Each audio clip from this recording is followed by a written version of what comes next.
The Kepler 442 system was far from Earth, hidden in the quiet dark between stars. It had not seen life in hundreds of years. The third planet, called 442c, once held a great civilization known as the Valen. They built tall cities, flew between stars, and mastered powerful machines. But in time, they were gone. Only ruins remained. In 2147, a small human probe reached the system. It sent back images of broken towers, empty roads, and silent machines covered in dust. No signs of life, no signals, no heat. Scientists called it a dead world, a tomb of a lost people. The discovery made little noise on Earth. People were busy with storms, rising seas, and fights over space stations near Mars. Years passed. Then, in 2189, something changed. Daniel Holt worked at a space observatory on the Moon. He was young, careful, and liked to check old data. One night, he saw a tiny blip on the gravity scanner. Something had moved through the outer edge of the system months ago. Not a comet, not a rock. Something with mass and speed. He reported it. His boss said it was a glitch. No one else cared. But Daniel kept watching. Then, deep under the ice on 442c, an old machine woke up. It had been waiting for a sign, a signal, proof that another intelligent life had reached the stars. The Valen had built it long ago, not as a weapon, but as a test, a challenge. They wanted to know if any species after them could prove they were worthy. The beacon sent a narrow signal across space. It reached a relay station near Mars. At first, no one understood it. Then Lisa Tran, a language expert, found a pattern. The message said, "The inheritors have failed. The trial begins. Let the worthy rise."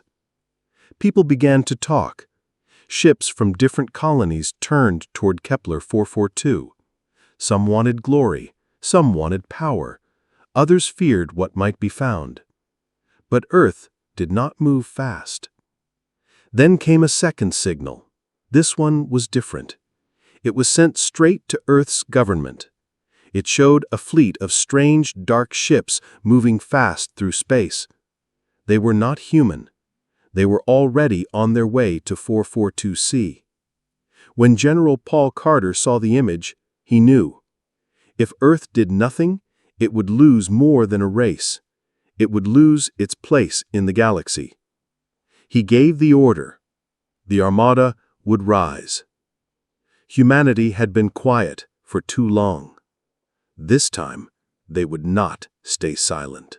The message from deep space spread fast. It was not just words, it was a challenge. The Valen beacon had spoken, and now many wanted to answer. Ships from mining colonies, private companies, and military outposts turned toward Kepler 442. Some carried scientists, others carried soldiers. A few carried thieves. On Earth, people watched the news with growing fear. The United Earth Assembly met in Geneva. They argued for days. Some said they should stay out. Others said they should send help. No one could agree. Then, the second signal came. This one was not a broadcast. It was aimed. It reached Earth's main defense network and played a single image. A fleet of long, dark ships shaped like blades. They moved without sound, without light. They came from beyond known space. They were already on their way. Dr. Lisa Tran studied the data. She worked with old alien languages. She sat in a small room in New Orleans, eyes tired, hands shaking as she typed. She found something hidden in the signal, a warning. The Valen did not just leave behind ruins.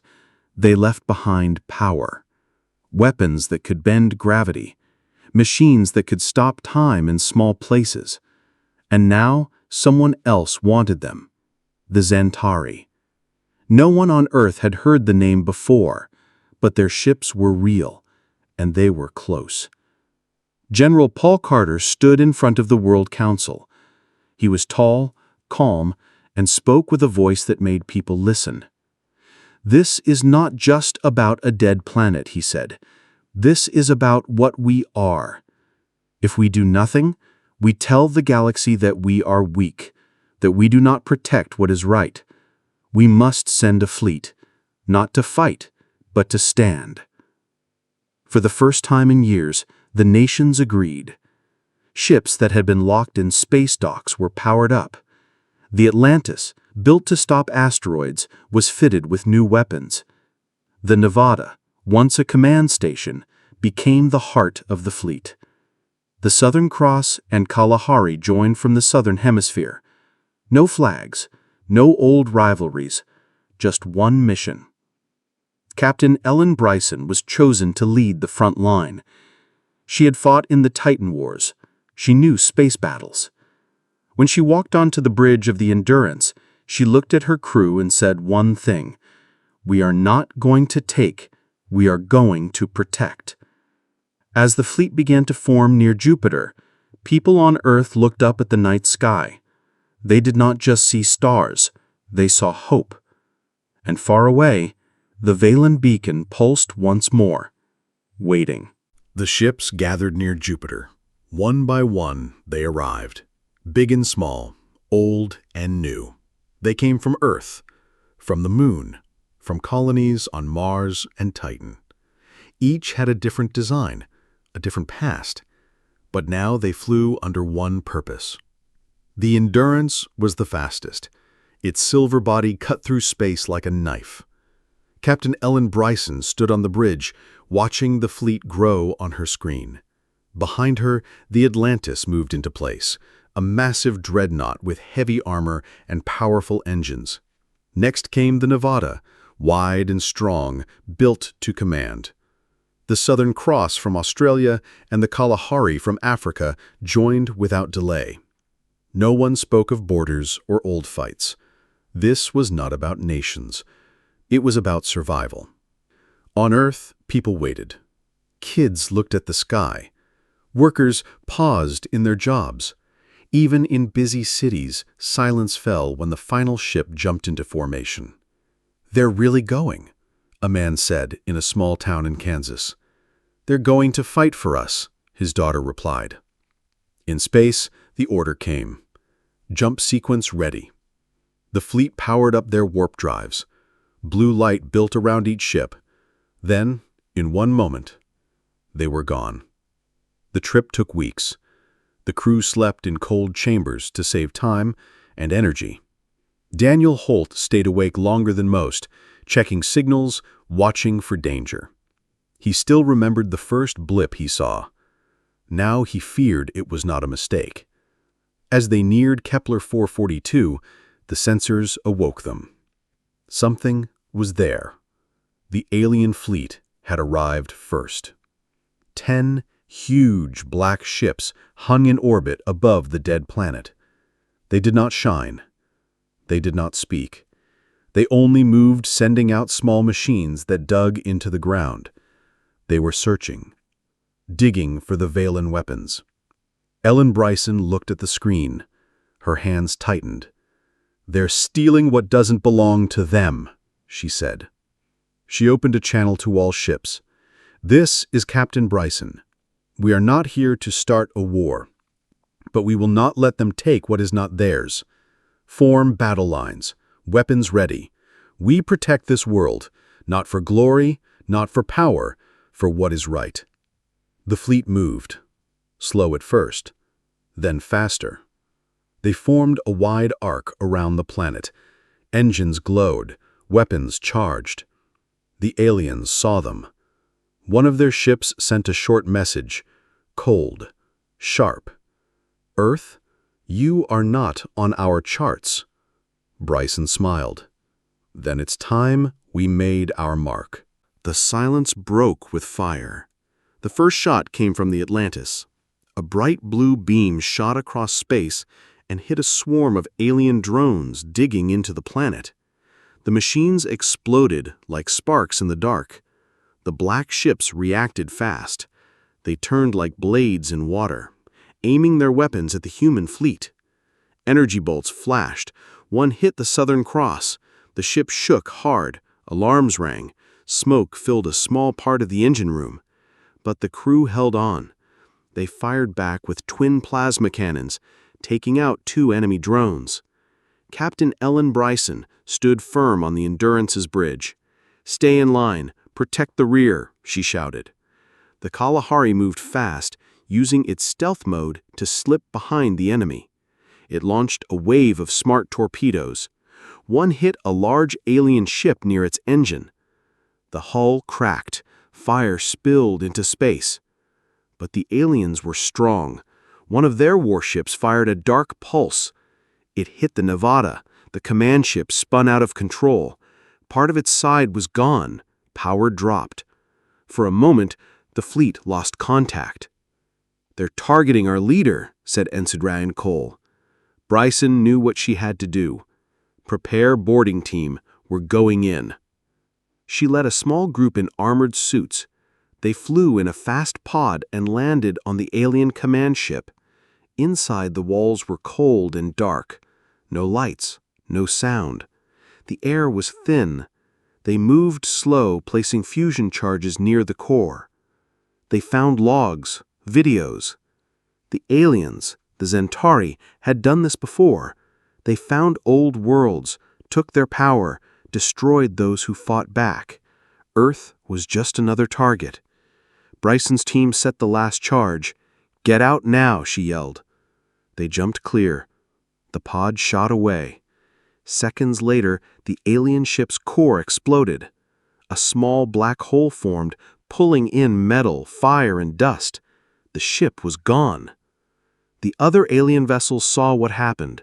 They paused. Then, one by one, they turned. Their engines flared. They jumped into warp and vanished. The battle was over.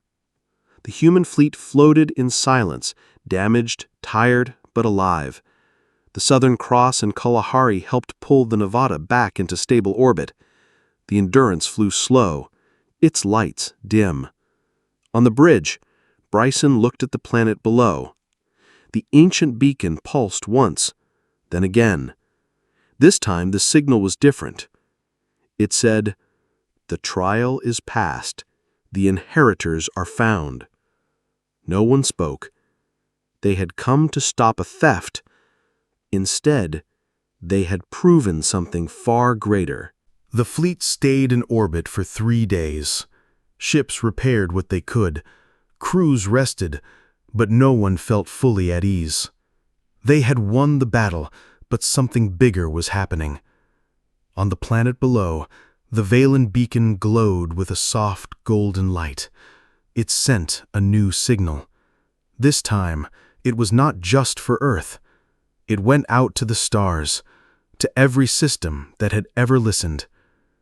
The trial is past. The worthy have answered.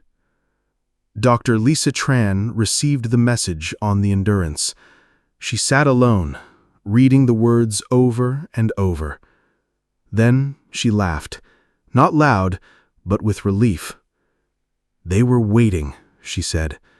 "Not for the strongest, not for the loudest, for those who protect." Slowly, replies began to come in. From a mining station near Alpha Centauri, a message blinked on. "Earth fought for us too."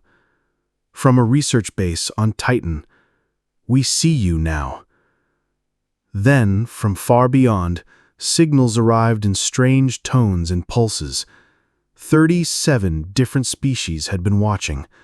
Some had known about the Valen. Some had feared the Zentari. All had waited to see what Earth would do. And now they knew. General Paul Carter stood in the command room of the Nevada, his face tired but proud. "We didn't go looking for glory," he said to his team, "but the galaxy just found us." Back on Earth, people gathered in parks, on rooftops, in schools.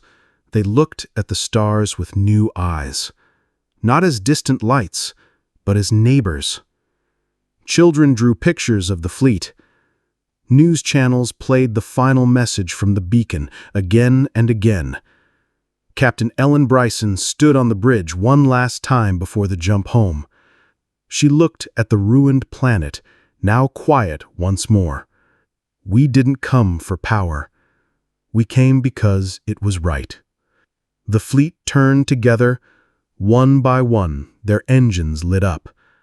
Blue fire burned in the dark as they prepared to jump. As they left, a new signal spread across space. Simple, clear, strong. Earth responds. And this time, the stars answered. Not with war, not with silence, but with hope. Humanity had been alone for so long. Now they were part of something greater. They had stood when no one else would. And because of that, the universe would never see them the same again.